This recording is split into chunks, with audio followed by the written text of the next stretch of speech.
Hi guys, कैसे हैं आप लोग। तो चलिए आज हम लोग टॉपिक लेते हैं what is perform and how we can pass it. Okay, तो सबसे इम्पोर्टेंट सवाल है बहुत लोगों का, जो भी बिगिनर है, चाहे वो थोड़े दिन एक्सपीरियंस्ड वाले ट्रेडर हैं, उनको ये जानना है कि यार परफॉर्म है क्या एक्चुअली, और परफॉर्म में हम कितने पैसे बना सकते हैं, और परफॉर्म हमारे लिए बेनिफिट क्या है, एज ए इंडियन हमें क्या बेनिफिट मिलता है परफॉर्म से, ठीक है, और हम उसे पास कैसे करें। ठीक है, तो सबसे पहले जानते हैं यार what is proforma. Proforma actually है क्या। प्रोफॉर्म तो लोग मैंने बहुत सुना है, लेकिन प्रोफॉर्म है क्या। अब देखो, प्रोफॉर्म को इस बात इस सेंस में लो कि यार प्रोफॉर्म एक ऐसा फर्म है जो हमें अकाउंट या फंड देती है मैनेज करने के लिए, ठीक है, और उसके बदले में हमें कमीशन मिलता है। कमीशन मिलता है, ठीक है ना। जो कमीशन का साइज होता है 90% होता है या तो 80% of the total profit which we made. Okay, जो मैंने बनाया है उसका मुझे या तो 90% मिलता है या 80% मिलता है, ठीक है। अब देखो, अब देखो यार प्रोफर्म अकाउंट क्या होता है एक्चुअली, प्रोफर्म है क्या। देखो, अब मैंने बता दिया प्रोफर्म होता क्या है। प्रोफर्म मतलब वो अकाउंट हम लोगों को मैनेज करने देती है, लेकिन आप ऐसे किसी किसी को थोड़ी मैनेज करने दे देगा कोई। अब देखो प्रोफर्म ने क्या क्राइटेरिया रखा है, यार आप लोग कुछ रजिस्ट्रेशन फीस पे करो।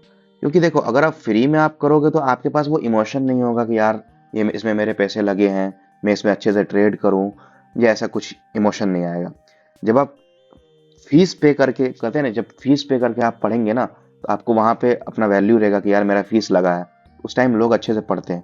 तो सेम ऐसे प्रोफॉर्म में जब आप वहां पे फीस पे करेंगे, तब आपको वो अकाउंट एक साइज देंगे जो आपके पास। देखो साइज होता है, किसी का 2.5 के होता है, कोई 5 के होता है, कोई 100 के होता है, अप टू 400 के तक भी प्रोफॉर्म देते हैं, ठीक है ना। इन सब के हिसाब से सबका अलग अलग चार्जेस होता है। जैसे 5 के का अकाउंट आपको $15 से $20 में मिल जाता है इजिली। 400 के का आपको मिल जाएगा वही 2000 1000 बोल रहा हूँ, $2000 के आसपास, ठीक है ना। अब देखो, अब प्रोफर्म ने पहला क्राइटेरिया रखा कि यार आप रजिस्ट्रेशन फीस पे करो, ताकि आप भी अच्छे से ट्रेड करो और हमें भी कुछ कमाई हो, ठीक है।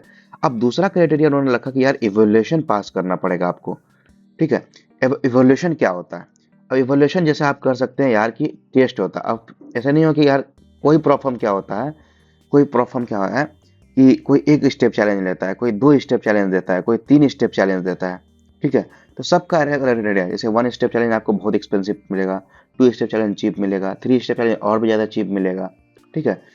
तो अब देखो, मेनली जो प्रोफॉर्म होते हैं वो 2 स्टेप चैलेंज देते हैं कि यार दो आपको फेज मिलेगा, आपको फेज 1 मिलेगा, फेज 2। अब फेज 1 क्या होता है। फेज 1 में आपको बनाना पड़ता है, कोई प्रोफॉर्म 8% है, किसी 8 से लेकर 10% बनाना पड़ता है, किसी किसी में 6% भी है, ठीक है। अब फेज 2 में क्या होता है। फेज 2 में आपको 5% बनाना पड़ेगा, किसी में 6% है, ठीक है। सब प्रोफॉर्म का अलग अलग क्राइटेरिया है, ठीक है। तो ओवरऑल आपको बनाना पड़ता है, किसी में 13% बनाना पड़ता है, किसी में 15% बनाना पड़ता है, किसी में 17% बनाना पड़ता है, किसी में 18% बनाना पड़ता है। जो आप अकाउंट साइज यूज करेंगे, जो आप अकाउंट परचेज करेंगे, उस हिसाब से आपको वहाँ क्राइटेरिया लिखा होगा। किसी फर्म जैसे आप अगर इंस्टेंट फंडिंग आप चूज करेंगे, इंस्टेंट फंडिंग में आपको 10-15% बनाना पड़ेगा। आप इंस्टेंट फंडिंग का फेज 1 स्टेप चैलेंज यूज करेंगे, जिसमें एक ही बार चैलेंज पास करना होता है, उसमें आपको 8% टारगेट में 10% आता है, लेकिन आप ये एड ऑन करके 8% कर सकते हैं, ठीक है। सारा चैलेंज का अलग अलग है। अब जितना कम टारगेट होता है उतना अच्छा होता है मेरे, लेकिन ये बात याद है, जिस फर्म का ज्यादा कम टारगेट होता है वो फर्म ज्यादा एक्सपेंसिव भी होता है, और एक्सपेंसिव के साथ साथ उसका स्टिकनेस बहुत ज्यादा होता है, ठीक है। अब देखो, तो अब सबसे पहले आप अपने अकाउंट में, अब दूसरा चीज होता है प्रोफर्म देखता है कि यार कि रिस्क मैनेजमेंट, ठीक है। आप उसमें ट्रेड लो, उस अकाउंट में ट्रेड करो, आपको एक क्राइटेरिया दिया रहेगा कि यार आपको इतना रिस्क लेना है पर ट्रेड, इतना लॉट खोल सकते हैं, आप न्यूज ट्रेडिंग नहीं कर सकते हैं, 4% दिन में लॉस कर सकते हैं, 5% दिन में लॉस कर सकते हैं, या 10% कर सकते हैं ओवरऑल लॉस। तो सबका अलग अलग क्राइटेरिया, किसी में 5% होता है, किसी में 10% मैक्सिमम ही होता है, किसी में डेली ड्रॉ होता ही भी नहीं है, ठीक है ना। अब देखो, ठीक, अब हमारे पास ये क्राइटेरिया आ जाता है कि यार उस पर ट्रेड, अब जब हम ट्रेड कर लेते हैं उस पर, ठीक है ना, जब हम उस पर ट्रेड कर लेते हैं, एक अच्छा प्रॉफिट बना लेते हैं जो उसका टारगेट है, उसके बाद वो क्या करते हैं प्रोफर्म, हमें अकाउंट देते हैं, लाइव अकाउंट, ठीक है। सपोज आपने 100 के का अकाउंट लिया, उसमें आपको फेज 1 में 8% टारगेट था, तो इसका मतलब 8000 बनाना था, प्लस फेज 2 में आपको 5% बनाना था, इसका मतलब 5000 बनाना था। जब आपने 13,000 प्रॉफिट कर लिया 100 के अकाउंट में, मतलब $1,00,000 के अकाउंट में जब आपने 13,000 का प्रॉफिट कर लिया, तब आपको ये क्या करेंगे, 100K का लाइव अकाउंट देंगे। अब ये नहीं कि आपको 100K का लाइव अकाउंट देंगे, ये 100K में क्या करेंगे, आपको दो चीज क्राइटेरिया रखेंगे, 4% या 5% डेली ड्रॉडाउन दे देंगे, और 10% या 8% मैक्सिमम ड्रॉडाउन देंगे। ठीक है ना, ये क्राइटेरिया होगी। पूरे फंड आप पे कौन लगाएगा, ठीक है। अब प्रॉफर्म आपको पैसे तभी देंगे ना जब आप पास करिएगा फेज 1, आप उसको साबित करिएगा यार मैं प्रोफेशनल ट्रेडर हूँ, मैं रूल को मैनेज कर रहा हूँ, मैं आपके फंड को कुछ नहीं होने दूंगा, तभी तो वो लोग आप पे पैसे लगाएंगे। इसलिए सबसे पहले 4% रहता है हम लोग का डेली ड्रॉडाउन, ये डेली ड्रॉडाउन डेली का क्राइटेरिया होता है, ठीक है। और ये होता है मैक्स। मैक्स मतलब ये नहीं होता कि डेली, मतलब आप डेली डेली करके, मतलब अगर 10% है तो आप 2 दिन में अगर 4-4% डाउन कर दिए, आपका अकाउंट ब्रीच हो जाएगा, ठीक है। सो देखो, जब आप 100K का अकाउंट ले लिया, अब लाइव अकाउंट, अब इसमें तुम अब प्रॉफिट बनाओ। अब इसमें देखो, अगर आप इंस्टेंट फंडिंग अकाउंट लेते हो तो उसमें आपको क्राइटेरिया रहता है किसी फर्म में कि आपको 5% बनाना पड़ेगा, तभी जाकर के आप विड्रॉल ले सकते हैं। किसी में कुछ रहता है, किसी में कुछ रहता है, ठीक है। सारे फर्म का अलग अलग रूल होता है, कोई फिक्स नहीं है कि यार जो रूल है सब में सिमिलर होगा, सबका फर्म का अलग अलग। अब 100K, अगर आप 100K में, बस आप इमेजिन करो, आप अगर एक मंथ में, या आप समझो कि 2 मंथ में, 2 मंथ में ये टारगेट रखो कि 2 मंथ में अगर आप 5%, अगर 100K का अगर 5% भी आप गेन किए होंगे, तो आपका ये प्रॉफिट होता है $5000, ठीक है। और आपने 100K के लिए रजिस्ट्रेशन का चार्ज कितना पे किया होगा, $500। लेकिन अब तो इतना चीप हो गया कि $250, $300 में अकाउंट मिलता है 100K का अकाउंट, ठीक है। अगर आपने बस 100K का बस 5%, ठीक है, 2.5% भी पर मंथ के हिसाब से बनाया ना आपने, तो आपको ये $5000 मिलता है। मतलब समझिए, अगर आपने 500 का ही मैं अगर जोड़ता हूँ $500 के हिसाब से, मतलब आप 10 अकाउंट खरीद सकते हैं, 10 अकाउंट, 10x रिटर्न मिला आपको, ठीक है ना। मतलब आपने $500 इन्वेस्ट किया था तो आपको $5000 मिला। बट लेकिन उसके बदले में मुझे कुछ एग्जाम पास करने पड़े, लेकिन बस वो एक बार पास करना पड़ता है। एक बार अगर पास कर लिया तो अब उसके पास अपॉर्चुनिटी है तुम्हारे पास, तुम अनलिमिटेड कर सकते हो, तुम्हारे पास जितना कैपेबिलिटी है, तुम्हारे पास जितना रिस्क मैनेजमेंट कर सकते हो, तुम इस हिसाब से करना है, ठीक है। कोई 10 बनाता है, कोई 40 बनाता है, कोई कोई तो 100K बनाता है, कोई 50,000 बनाता है, ठीक है ना। तो सबका अपना अपना क्राइटेरिया, सबका अपना स्ट्रेटजी होता है, ठीक है। इस बात का देखो, अब देखो प्रॉफर्म का सबसे बेनिफिट यही है कि अगर जैसे एज इंडियन, अब इंडिया में देखो, इंडिया में 80 to 90% जो ट्रेडर होते हैं वो स्टूडेंट होते हैं, या तो स्टूडेंट एज ग्रुप के होते हैं या कॉलेज एज ग्रुप के होते हैं, ठीक है ना। ठीक, अब वो लोग क्या करते हैं, उन लोगों के पास फंड नहीं होता, घर से एक लिमिटेड सोर्स ऑफ मनी होता। अब वो लोग सोचते हैं यार कुछ हमारे पास एक एक्स्ट्रा इनकम होना चाहिए। अब एक्स्ट्रा इनकम के चक्कर में वो लोग क्या करते हैं, कभी ऑप्शन में घुस जाते हैं, कभी फॉरेक्स अकाउंट बनाते हैं और उसमें बहुत सारा लॉस कर जाते हैं। तो प्रॉफर्म उनके लिए बहुत बेनिफिट है। अब उनके लिए क्या बेनिफिट है कि यार मुझे $500 में 100K का अकाउंट मिलेगा, अगर मेरे पास कैपेबिलिटी है। मैं यहाँ गैम्बलिंग का बात नहीं कर रहा हूँ, अगर मेरे पास कैपेबिलिटी है कि अगर मैं 100K के अकाउंट में 13% फर्स्ट इंक्रीज करूंगा तो ये मेरा अकाउंट पास हो जाएगा। और उसके बाद जब मैं इसमें जो प्रॉफिट करूंगा उसको मुझे 80% या 90% स्प्लिट मिलेगा मुझे, तो ये मेरे लिए बेस्ट इन्वेस्टमेंट है। जैसे जैसे मैं अगर एक बार में 5% अगर मैं हिट कर दिया ना, तो मुझे मैं ऐसे ऐसे 10 अकाउंट खरीद सकता हूँ। लेकिन बस मुझे फर्स्ट बार में थोड़ा सा अपना एफर्ट्स डालना पड़ेगा और थोड़ा सा स्ट्रगल करना पड़ेगा, ठीक है। क्योंकि यार देखो, 8% 5% बढ़ाना बोलना आसान है, लेकिन करना बहुत मुश्किल है, ठीक है। जब आप एक अच्छे से ट्रेडिंग स्ट्रेटेजी फॉलो करोगे, रिस्क मैनेजमेंट करोगे, तब जाकर के आपको समझ में आएगा यार 8% और 5% बहुत ज़्यादा ही होता है। अगर आप देखोगे तो देखो, अगर आप 100K का अकाउंट आपको दे रहा है, इसमें आप 4% डेली ड्रॉडाउन का ही मानो, मतलब $4000 आप लॉस कर सकते हो, ठीक। अब प्रॉफर्म क्या बोलती है कि इस अकाउंट में तुम 8% बनाओ पहले स्टेप में। 8% मतलब वो $8000। तो आप समझो कि मतलब आपको $4000 से 8000 बनाना है। प्रॉफर्म का एक्चुअली जो ट्रूथ है यही है कि $4000 से आपको 8000 बनाना है, मतलब आपको 200% इसको गेन करना है, ठीक है ना। बस हमारे पास वहां ये होता है कि यार हमें दिखता है कि यार वो 1 लाख है, ठीक है ना, लेकिन जो एक्चुअल बैलेंस होता है वो 4000 होता है, ठीक है। तो प्रॉफर्म का एक्चुअली ट्रूथ यही है। तो जिसके पास पैसे की कमी है या जो नहीं रिस्क लेना चाहते हैं, ठीक है, वो तो जाए इसके पास, क्या बोलते हैं, प्रॉफर्म ब्रोकर का आप दूर ही रहे। क्योंकि आपके पास देखिए, अगर स्ट्रेटेजी अगर फॉलो करेंगे तो आपके लिए बेस्ट है। देखो इन्वेस्टमेंट इसमें देखो, इन्वेस्ट प्रॉफर्म बेस्ट है इसलिए क्योंकि इन्वेस्टमेंट समझो अगर ₹100 लगा रहे हो ना, तो तुम्हारा रिटर्न का एक्सपेक्टेशन 1000 होता है, समझे। बस इसलिए प्रॉफर्म बहुत बेस्ट है, ओके। अब देखो, अब बहुत लोग क्या होता है जिसको सीखना होता है। अब जैसे देखो, सीखना होता है, जैसे लर्नर होते हैं, जो बिगिनर होते हैं, जो लर्नर होते हैं, जिसको सीखना होता है, अब वो लोग क्या करते हैं, पहली बार फर्स्ट टाइम में वो लोग क्या करते हैं, उनको सब सजेस्ट करते हैं डेमो अकाउंट बना लो। अब वो डेमो में ट्रेड करते हैं, कोई इमोशन ही नहीं आता। अब डेमो में कोई लोग फालतू ट्रेड करेगा, बहुत लोग होते हैं जिसको यार यार सिर्फ डेमो में करना पड़ता है, यार कुछ सीखें, कब लाइव अकाउंट बना ले, प्रॉफिट कर लेंगे। अब डेमो में 10 $10 प्रॉफिट हो गया तो खुश हो जाते हैं और बोलते हैं यार प्रॉफिट करेंगे इतना, और लाइव अकाउंट बना लेते हैं उसी चक्कर में, और एट द एंड में क्या होता है, मंथ में वो लॉस कर देते हैं। ठीक है, इसलिए उनके लिए प्रोफार्म सबसे ज़्यादा बेनिफिट है मेरे नज़र में। अगर आपको सीखना है, अगर आपको सीखने की इच्छा है, तो आप सबसे पहले एक सबसे छोटा है, अगर आपके पास $500 है ना, आपके पास एक इन्वेस्टमेंट अमाउंट, तो आप इसमें 100 के का अकाउंट मिलेगा, लेकिन आप 100 के का अकाउंट लो ही मत। आप इससे $15 से $20 निकालो, 15 से $20 निकालो, इसमें आप 5 के का अकाउंट लो। ठीक है, अब 5 के का अकाउंट लोगे जब इसमें, तो ये आपको एक रूल्स देंगे यार, रूल्स में रिस्ट्रिक्ट कर देंगे, समझे।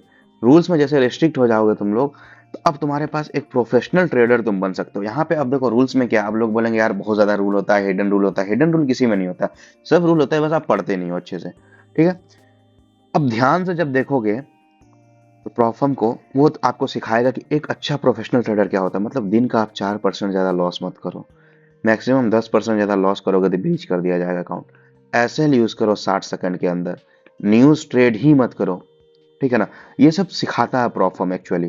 ठीक है ना, हमें लगता है कि प्रोफर्म में बहुत ज्यादा रूल होता है, लेकिन जब आप एक अच्छा रूल फॉलो करोगे ना प्रोफर्म का, और at the end of the day जब आप अपने आप को जज करोगे, जब आप एक अच्छा प्रोफर्म से अर्निंग करने लग जाओगे, तो आप बोलोगे यार ये प्रोफर्म ने मुझे रिस्क मैनेजमेंट सिखा दिया, रिस्क मैनेजमेंट के साथ साथ मुझे प्रोफेशनल बना दिया।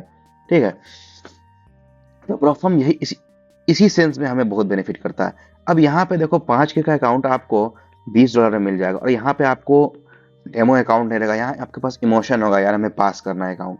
अब बहुत लोग क्या करते हैं, गैम्बलिंग कर देते हैं। ठीक है, तो वो नहीं करना है, एक अच्छे से ट्रेड, जो लॉजिकल ट्रेड बन रहा है वो ट्रेड लेना है, और जो SLTP बन रहा है, जो परफेक्ट ट्रेड है, जो एंट्री है हमारा, वो करना है। इलॉजिकल ट्रेड नहीं खोलना है, प्रॉपर रूल को फॉलो करना है, ताकि हम अगर इसको अगर पास कर लेना, तो मेरे पास मुझे अपना कैपेबिलिटी पता चल जाएगा यार मैं कितने दिन में पास कर सकता हूँ, मेरा एवरेज ट्रेड का विनिंग रेट क्या है, एवरेज लूजिंग रेट क्या है, मैं कितने पिप्स का लॉस करता हूँ एक बार में, कितने पिप्स का प्रॉफिट करता हूँ, मैं कितने दिन में ये पास कर सकता हूँ। तब आप इसके 5 के का जैसे पास कर लिए, तब आप 10 के पे जाओ, 10 के से फिर 50 के पे जाओ, या 25 के पे जाओ, फिर 25 के बाद या 50 के बाद जाओ, 100 के जाओ। ऐसे ही करके ग्रो करना चाहिए। अब ऐसे नहीं कि यार मैं अभी अगर बिगिनर हूँ और यार मेरे पास 40,000 रुपये, मैं 100 के का अकाउंट ले लूंगा, यार अगर पास हो गया तो मुझे तो बहुत बार पैसे मिल जाएंगे। ये लालच है, समझे। ये अगर लालच करोगे तो फिर कभी प्रॉफर्म पास नहीं कर पाओगे। ठीक है, अब दूसरा चीज देखो, अब ये मैंने बात कर लिया। अब देखो प्रॉफर्म डिमेरिट्स क्या है प्रॉफर्म का। अब डिमेरिट्स का जब मैं बात करूंगा प्रॉफर्म का, सबसे बड़ा डिमेरिट्स आता है इसका, ये चीप अकाउंट होता है इसमें। अब चीप अकाउंट, यार चीप है तो अच्छा है ना हमारे लिए, लेकिन अब देखो चीप है तो अब क्या है, जैसे देखो अब किसी आदमी के पास $100 का बैलेंस है। ठीक है, वो क्या करता है, 5 के का अकाउंट खरीदता है $15 में। ठीक है, अगर वो $15 के हिसाब से 5 के अकाउंट, वो कितना अकाउंट खरीद सकता है, टोटल समझो 6 अकाउंट अप्रोक्स खरीद सकता है। ठीक है, 6 से 7 अकाउंट मानो, 6 ही मानो लमसम में। ठीक है, 6 अकाउंट वो खरीद सकता है। तो वो क्या करता है यार, अगर 5 के का अकाउंट में अगर हम 5% भी ग्रो कर लिए, तो वो होता है एक्चुअली $250। $250 मुझे प्रॉफिट हो जाएगा। ठीक है, $250 होगा, मतलब अगर हम $15 इन्वेस्ट करेंगे तो मुझे $250 मिलेगा। तो अब लोग क्या करते हैं यार, $15 का तो है, उसके चक्कर में, सस्ते के चक्कर में पहला अकाउंट ले लेंगे, उसमें गैम्बलिंग करेंगे, न्यूज ट्रेड करेंगे। ठीक है, इलॉजिकल ट्रेड खोलेंगे, कुछ से कुछ खोल देंगे, बोलेंगे इमोशन, अपना लग आजमाते हैं। फिर जैसे अगर वो ऐसा हिट कर गया, वो अकाउंट पास हो गया तो बहुत अच्छा है यार, मेरा किस्मत कितना अच्छा है। ठीक है, और अकाउंट डूब गया तो बहुत खराब है किस्मत। तो इसमें अक्सर लोग फंसते हैं, 90% 99% लोग इसमें फंस जाते हैं। कभी भी ट्रेड इमोशनल बेस्ड नहीं किया जाता है। ठीक है, जो लॉजिकल ट्रेड है उसमें लॉजिक बैठाओ। ठीक है, इस चीज में मैं प्रॉफर्म का सपोर्ट नहीं करता हूँ, क्योंकि प्रॉफर्म चीप है। इसकी वजह से बहुत सारे लोग, इंडियन मैं जानता हूँ, बहुत सारे लोग अकाउंट डुबाते हैं। अकाउंट इसलिए डुबाते हैं यार कि सस्ता ही अकाउंट तो है, फिर ले लेंगे। अभी मेरे पास तो अगर 15 में लगा दिया तो 85 तो बच रहे हैं, तो वो मैं यूज कर लूंगा। ठीक है, अब मैंने यहाँ तक मैंने बता दिया एक्चुअली प्रॉफर्म है क्या। ठीक है, किसको लेना चाहिए, किसको नहीं लेना चाहिए। अब देखो बहुत लोग पूछते हैं यार प्रॉफर्म को पास कैसे करें, हम कितना रिस्क मैनेज करें। सबसे पहले प्रॉफर्म को पास करने के लिए एक अच्छा प्रॉफर्म चूज करो। एक अच्छा प्रॉफर्म वही होता है जिसमें लोअर टारगेट होता है, ठीक है, रूल थोड़ा सही होता है, मतलब इलॉजिकल रूल नहीं होता। अब इलॉजिकल रूल क्या हुआ, सपोज देखो अगर मैं फंडेड स्क्वाड का मैं एक बात करता हूँ इलॉजिकल रूल। सपोज आपने कोई ट्रेड सेल किया और आपका सेल, अगर जैसे मार्केट, अब मेरा भाई ये सपोर्ट है, ये रेजिस्टेंस है, ये सपोर्ट है, अब मैंने यहाँ पे बाय किया था, ठीक है, बाय किया, मार्केट ने फेक ब्रेकआउट दिया और मेरा ऐसे हिट करके, मेरा सपोर्ट पे एसएल था, ऐसे हिट करके, लेकिन अब यहाँ पे फिर मार्केट ब्रेकआउट दिया, तो अब हमको सेल तो करना चाहिए ना, मेरे हिसाब से सेल भी होगा, क्योंकि सेल जब सपोर्ट ब्रेक करेगा सेल होगा, मार्केट नीचे जाना चाहिए। अब फंडेड स्क्वायर क्या बोलेगा, नहीं अब 20 मिनट तक ट्रेड ही नहीं कर सकते, और बहुत बार क्या होता है, अक्सर ट्रेड मिस हो जाता है, ठीक है। तो ये सब चीज थोड़ा इलॉजिकल मुझे लगता है, ठीक। अब बहुत सारा ट्रेड, जैसे अब ये है, जैसे इंस्टेंट फंडिंग का मैं एक रूल बताता हूँ, लॉट साइज का। जैसे आप 0.30 से आप ट्रेड कर रहे हैं, आप अगर प्रॉफिटेबल है तो बहुत अच्छा, अगर आप लॉस कर दिए तो आप 0.30 से ऊपर नहीं जा सकते। अगर सपोज आपने 0.20 कर दिया तो आपको 0.20 से ही लॉस रिकवर करना पड़ेगा, ऐसा नहीं कि आप लॉस बढ़ा सकते हैं। तो ये सब देखो, देखा जाए तो एक सेंस में रिस्क मैनेजमेंट भी है, ठीक है, एक अच्छा रिस्क मैनेज, लेकिन कुछ टाइम पे एज अ प्रॉफर्म पे थोड़ा इलॉजिकल हो जाता है, ठीक है। अब देखो, प्रॉफर्म ऐसा चूज करना जिसमें लोअर टारगेट हो, प्रॉफिट टारगेट हो, ड्रॉडाउन थोड़ा ज्यादा मिले हमें, 5% ड्रॉडाउन या 4% ड्रॉडाउन रहे डेली का, ठीक है ना, मैक्स तो 8% और 10% ही होना चाहिए, ठीक है, ये बहुत ध्यान रखना, ठीक। न्यूज ट्रेडिंग वगैरह स्ट्रिक्ट ट्रेडिंग, न्यूज में कभी ट्रेड नहीं किया जाता है, प्रॉफर्म ट्रेडर हो चाहे कोई भी ट्रेडर हो, न्यूज में ट्रेड करोगे, न्यूज बहुत इलॉजिकल चीज है। हमें लगता है कि यार न्यूज अच्छा चीज है, लेकिन न्यूज से घटिया कोई चीज नहीं है। अगर गलती से आपके फेवर में आ गया तो आपको वो यहाँ तक पहुंचा सकता है, लेकिन अगर गलती से भी नहीं आया तो आपको पूरे जमीन तक ला सकता है, ये बात का ध्यान रखना, ठीक है।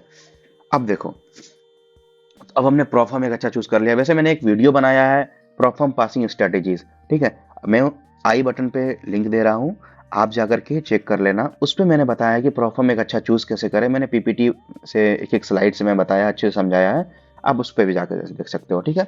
अब दूसरा चीज देखो कि यार अब हमें रिस्क मैनेजमेंट कैसे करना चाहिए। अब देखो, अगर आप लाइव अकाउंट ट्रेड कर रहे हो, अगर आप फंडेड अकाउंट ट्रेड कर रहे हो या इंस्टेंट फंडिंग कर रहे हो, तो वहां तो रिस्क बहुत कम करो, 0.25% पर ट्रेड रिस्क लो, ठीक है ना, पर ट्रेड। लेकिन जब आप इवोल्यूशन स्टेज में हो, इवोल्यूशन फेज में वहां पे तुम 0.5% रिस्क ले सकते हो, ठीक है। अब क्या करो, सपोज आपका अकाउंट $100, $100 का है, जब आपने इस पे 2% बना लिया, मतलब 2000 का हो गया, तो इसमें क्या करो, रिस्क थोड़ा स्लाइटली इंक्रीज करो, 0.6% कर दो, 0.7% कर दो, ठीक है, क्योंकि देखो इसमें हमको पास करना है, जब हमें फंडेड मिलेगा ना, तब उसमें हम अपने मैनेज करेंगे, उसमें हमको 0.5% से, नो मैटर मेरा अकाउंट 100 के या 110% गेन है, 20% गेन है, ये जो भी डाउन भी है, तो हमें 0.25 से ज्यादा दिन रिस्क लेना है और लॉट साइज कंसिस्टेंट रखना है, ठीक है, इलॉजिकल ट्रेड नहीं करना है, ठीक है।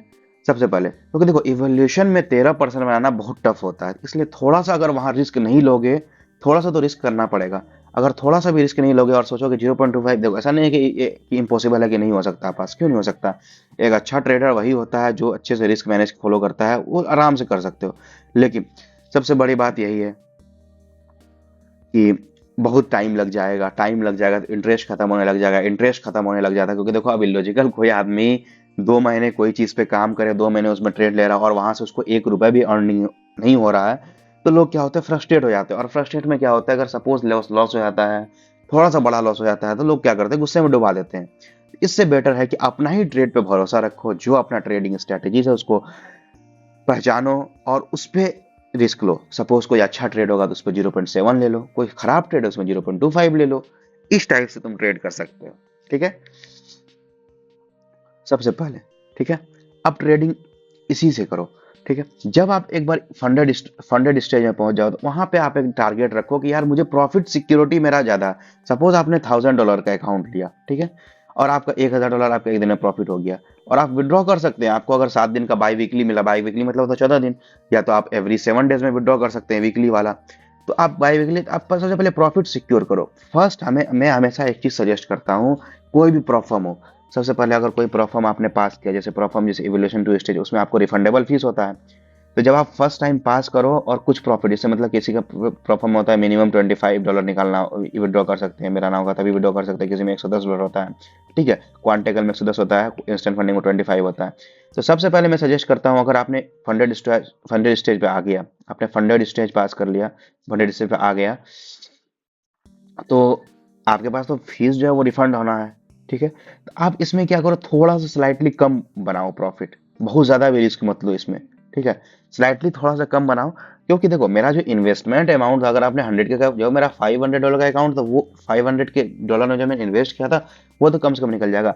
अब इसमें जैसे मतलब अगर हमको दिन में रखोगे यार, हमको 14 दिन के अंदर $1000 बनाना है, मतलब 1% गेन करना, $1000 वो हो जाएगा, और प्लस $500 ये हो जाएगा, मतलब $1500 तो मिल जाएगा आपको। इसमें ये होगा कि आपका जो रिटर्न भी मिल गया, $1000 आपको बेनिफिट भी हो गया, और जो $500 होगा वो आपको रिफंड भी होगा जो फीस।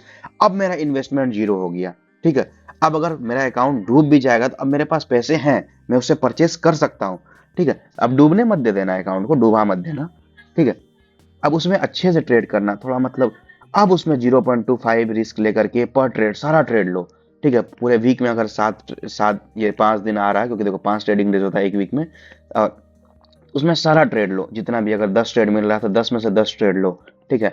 अब इसमें ट्रेड में से हो सकता है किसी में कोई बहुत अच्छा ट्रेड होगा, उसमें तुम 0.25 रिस्क ले लो, कोई बहुत बहुत अच्छा है उसमें तुम थोड़ा और स्लाइटली इंक्रीज कर सकते हो, जरूरी नहीं है कि 0.25 ही लेना है। या किसी में अब ये कि बहुत रिस्की है तो 0.10 का लॉट खोल दो, मतलब 0.10% का ये कर लो, रिस्क ले लो। तो सब में अलग अलग ये है, ठीक है। स्ट्रेटेजी लगाओ, अपने ट्रेड को एनालिसिस करो कि मेरा ट्रेड किस बेसिस पे, मेरा ट्रेड अच्छा है बुरा है, कैसे है मेरा ट्रेड, ठीक है। मेरा ट्रेड हमको प्रॉफिट दे रहा है कि नहीं दे रहा है, किस कौन से अगर ऐसा ट्रेड होता है जो मुझे लॉस करता है, किस सेशन में मुझे लॉस होता है ज्यादा, मेरा ट्रेड ब्रेकआउट पे काम करता है, कैंडल पे काम करता है, कि रिवर्सल पे काम करता है, पुल बैक पे काम करता है, ये देखना होगा। ये तुमको खुद आइडेंटिफाई करना पड़ेगा, कोई तुमको आकर के नहीं बता देगा, ठीक है। बाकी अगर तुम्हें सीखना है तो मुझे बताना, मैं धीरे धीरे कोशिश करूंगा कि मैं कुछ वीडियोज लाऊं जो आपको एक प्रोफॉर्म पास करने में जो स्ट्रेटेजीज यूज होती है, जैसे प्राइस एक्शन हो गया, ये सब थोड़ा स्ट्रेटेजीज आसान है, ठीक है, सीखने के लिए। तो आप एक अच्छा ट्रेड कर ले सकते हो, ठीक है। बाकी अब दूसरा देखो, सबसे पहले मैंने बता दिया कि आप प्रॉफर्म पास कैसे करोगे, रिस्क मैनेजमेंट मैंने बता दिया, रिस्क कितना लेना है, ठीक है। अब सबसे पहले देखो अपना ट्रेड आइडेंटिफाई करो। कोई होता है कि फेयर वैल्यू गैप पे ट्रेड लेता है, कोई होता है प्राइस एक्शन पे ट्रेड लेता है, कोई होता है रिवर्सल पे ट्रेड लेता है, कोई पुल बैक पे लेता है, कोई कंसिडरेशन जोन पे लेता है, ठीक है। और कोई होता है कैंडल स्टिक पे ही काम करता है या चार्ट पैटर्न पे काम करता है, ठीक है। सबसे पहले अपना एक ट्रेड आइडेंटिफाई करो कि यार अब देखो ट्रेड को होल्ड करना जानो। अब देखो हम लोग क्या करते हैं, एसएल को तो यार फुल होल्ड करते हैं, फुल होल्ड करते हैं, लेकिन टीपी को होल्ड नहीं करते हैं, ठीक है। अब जैसे अब हमने एक लॉट का ट्रेड खोला, अगर एसएल में मेरा $500 लॉस होगा तो वो मैं $500 एक्सेप्ट करूंगा, लेकिन अब जैसे मतलब एक लॉट का ट्रेड होता है और $100 प्रॉफिट में लग जाता है, दिल धक धक धक धक करने लग जाता है कि यार बंद कर देते हैं, बंद कर देते हैं। मैं एक फैक्ट बता रहा हूँ, ये हमारे साथ भी होता है, ठीक है। बंद कर देते हैं, पता नहीं हम लोग प्रॉफिट एक्सेप्ट करना ही नहीं जानते। अगर हम लोग भले ही वो टारगेट $1000 मुझे मेरा ट्रेड दे रहा है, वो अगर मेरा टारगेट हिट कर जाएगा $1000 देगा, लेकिन हम लोग नहीं करते हैं, ठीक है। ये सबसे बड़ी हम लोगों की कमजोरी यही है। रिस्क मैनेजमेंट तो करते हैं, रिस्क मैनेजमेंट भी कर लेते हैं, एक अच्छा लॉट साइज भी यूज कर लेते हैं, एक अच्छा मनी मैनेजमेंट करते हैं, लेकिन फिर भी हम लोग ट्रेड होल्ड नहीं करते हैं। डर लगता है कि यार लॉस कर, अगर भाई तुम अगर $500 से 100K का अकाउंट मैनेज नहीं कर पा रहे हो तो तुम कैसे कल के बड़ा अकाउंट मैनेज करोगे जब वो अपना लाइव अकाउंट होगा। तो ये तुम्हारे अंदर ये चेंजेस करना पड़ेगा, अपने दिमाग को शांत रखना पड़ेगा, और सबसे पहले ट्रेड होल्ड करना सीखो। ट्रेड होल्ड नहीं करोगे तो कुछ नहीं हो पाएगा, ये बात का ध्यान रखना, चाहे ये अच्छा लगे चाहे बुरा लगे। अगर आप $100 एक ट्रेड से लॉस कर सकते हो तो आपका ये एक्सपेक्टेशन रखना चाहिए कि हमको वहां से $120 या 100-150 से ऊपर आए उस ट्रेड में। अब $100 लॉस जा रहा है तो कभी कट लॉस करते हो? कभी नहीं करता है कोई कट लॉस। 10% लोग होते हैं या 100 में से 10 लोग ऐसे होते हैं जो ट्रेड को कट लॉस करते हैं, बाकी 90 लोग होल्ड करते हैं। बोलते बस इस एक्सपेक्टेशन से, भले ही वो देखो अब फेक ब्रेकआउट दे दिया मार्केट, यहाँ फेक ब्रेकआउट और मुझे यहाँ से रिवर्सल दिख गया, लेकिन हम लोग क्या करेंगे, यहाँ पे टारगेट भले ही इसका है, ठीक है ना, लेकिन कट लॉस नहीं करेंगे यार, एक उम्मीद से, एक होप से कि नहीं यार हो सकता है यहाँ चले जाए, मेरा किस्मत अच्छा हो जाए, ये हो जाए। और और ये बात पता है भाई, इलॉजिकल है, वो मार्केट नीचे ही जाएगा, लेकिन भले ही झूठा तसल्ली खुद को दे करके, नहीं ऊपर जाएगा ऊपर जाएगा ऊपर जाएगा, उसके चक्कर में अकाउंट लॉस कर, कट लॉस कोई नहीं करता। अब यहीं पे क्या होता है, सपोज आपका गुड ब्रेकआउट दिया ये, और मेरा टारगेट है यहाँ पे 100 पिप्स का टारगेट है, ठीक है ना, और यहाँ पे मेरा स्टॉप लॉस है भले ही 20 पिप्स का स्टॉप लॉस, मार्केट हल्का सा ऊपर गया 20 पिप्स प्रॉफिट में दिया, नहीं यार क्लोज कर देते हैं यार, कहीं अब डर लग रहा है, अब डर, एक दो रेड कैंडल बना, डर लग रहा है अकाउंट डूब जाएगा मेरा। लॉस करने से क्यों डरते हो भाई, जब तुम लॉस, तुम ऐसे खा सकते हो, लेकिन टीपी को पूरे, अगर वही टीपी अगर तुम होल्ड करोगे तो भाई तुम अगर $100 कमा लोगे, तो ऐसा ऐसा अगर 5 ऐसे लगा हिट कर जाएगा ना, तब भी तुम्हारा प्रॉफिट नहीं खत्म होगा। तब जाकर के तुम्हारा प्रॉफिट खत्म होने लग जाएगा, जब 5 से ऊपर ज्यादा 5 ऐसे हिट होगा तब तुम ब्रेक इवन पे आ जाओगे। मतलब अगर तुम देखो, अगर तुम्हारे पास 20 ऐसे, तुम्हारा 20 पिप्स का है टारगेट, 100 पिप्स का, अगर तुम्हारा टारगेट हिट कर गया तो मतलब मल्टीप्लाई कर लो ना, $100 तुम कमाए, $20 का रिस्क था, 5 ट्रेड, मतलब अगर 5 ट्रेड अगर ऐसा होगा जिसमें आप 20 पिप्स का रिस्क लोगे, तब जमे। अब ऐसा तो नहीं होगा यार 5 ट्रेड लोगे उसमें सब में अकाउंट डूब जाएगा। फिर ऐसा होगा कि यार 4 ट्रेड अगर मेरा लॉस भी हो गया ना, $80 अगर मैं चले गया, $20 बचा हुआ, फिर 5वां ट्रेड ऐसा होगा उसमें प्रॉफिट हो जाएगा, फिर आपको $100 मिल जाएगा, तो $120 हो जाएगा टोटल। समझे? तो सबसे इंपॉर्टेंट चीज यही है, कोई भी ट्रेड ये करो, होल्ड करना सीखो। होल्ड नहीं करोगे कुछ नहीं हो पाएगा। ठीक है, ये बात बहुत दिमाग में अपना डाल लो। ठीक है, बाकी और कोई स्ट्रेटजी नहीं है, कोई मंत्र नहीं है कि आप वो पढ़ लो तो अकाउंट पास हो जाएगा या को होगा। अपना माइंड को स्टेबल करो। ठीक है, रिस्क मैनेजमेंट करो प्रॉपर, ध्यान करो, ध्यान से ट्रेड लो, एक एक ट्रेड के बीच जर्नल करो कि यार मैं ट्रेड ले रहा हूँ किस लॉजिक पे ले रहा हूँ, इलॉजिकल मत लो, गैम्बलिंग से बचो, दूसरे ट्रेडर को अवॉइड करो कि यार वो बाई कर रहा है तो मैं सेल कर रहा हूँ। भाई अपने पे भरोसा रखो कि यार मेरा ट्रेड है, वो मेरा ट्रेड है, मैं क्यों नहीं बेस्ट हो सकता हूँ, वो दूसरा बेस्ट हो सकता है, तुम क्यों नहीं हो सकते हो? कोई सीख के तो नहीं आता है ना कहीं से, सबका अपना अपना ये होता है। समझे? इस बात का बहुत ध्यान रखो। ठीक है, तो चलो ठीक है, बाकी और कोई वीडियो है जो मतलब इस प्रॉब्लम के रिलेटेड है, बताना। अगर कोई और वीडियो चाहिए तो बाकी मैं लिंक डाल रहा हूँ डिस्क्रिप्शन में, वो भी जाके चेक कर लेना। ठीक।